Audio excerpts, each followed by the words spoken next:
ఆదోనిలో అనవాలు గ్రామం నుంచి కొన్ని కుటుంబాలు వచ్చి భారతీయ జనతా పార్టీ ఆలోచన విధానానికి, గౌరవ ప్రధాని నరేంద్ర మోదీ చేస్తున్నటువంటి దేశానికి చేస్తున్న సేవలకి, పార్టీ మీద అభిమానంతో, ప్రేమతో ఈరోజు భారతీయ జనతా పార్టీలో చేరడం జరిగింది. వీళ్ళందరినీ కూడా నేను సాదరంగా ఆహ్వానిస్తున్నాను.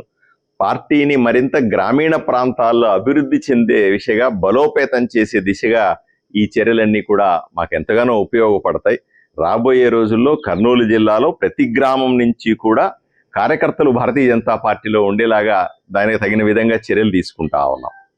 అన్నింటికంటే ముఖ్యమైనది, ఈ మధ్య కాలంలో ఏ వీధికి పోయినా, ఏ గ్రామానికి పోయినా, ఊర్లో ఏ పేదవాడిని అడిగినా సరే, సార్ ఇల్లు కావాలి, సార్ కొంత పట్టా ఇవ్వండి, భూమి ఇల్లు కట్టుకుంటామని మమ్మల్ని అడుగుతూనే ఉంటారు.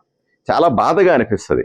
ఎప్పుడో స్వాతంత్రం వచ్చిన దగ్గర నుంచి ఈ రోజు దాకా ఏ ప్రభుత్వం వచ్చినా సరే పేదలకి ఇళ్ల పట్టాలు ఇస్తున్నాం, పేదలకు ఇల్లు కట్టిస్తున్నామని చెబుతున్నప్పటికి కూడా మీరు వెళ్ళి విచారణ చేస్తే 50% మించిన పేదవాళ్లకు ఇప్పటికీ కూడా తగిన పట్టా లేకపోవడం, ఇల్లు లేకపోవడం ఎంత బాధగా అనిపిస్తుందో ఒకసారి ఆలోచన చేయండి.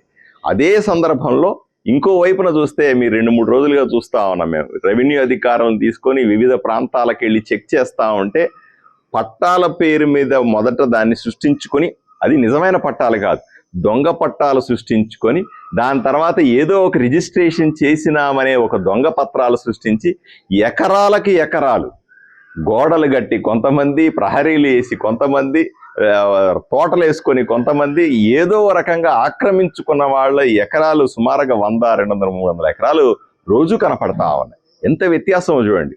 2 సెంట్ల కోసం బాధపడేటువంటి పేదవాడు ఇదే ఊరిలో, ఎకరాల కొద్దీ పేదవాడి ఆస్తిని దోచుకున్నటువంటి పంది కుక్కలో వైపున ఇదే ఊరిలో, ఇంత వ్యత్యాసాన్ని మనం నిజంగా గమనించాల్సిందే.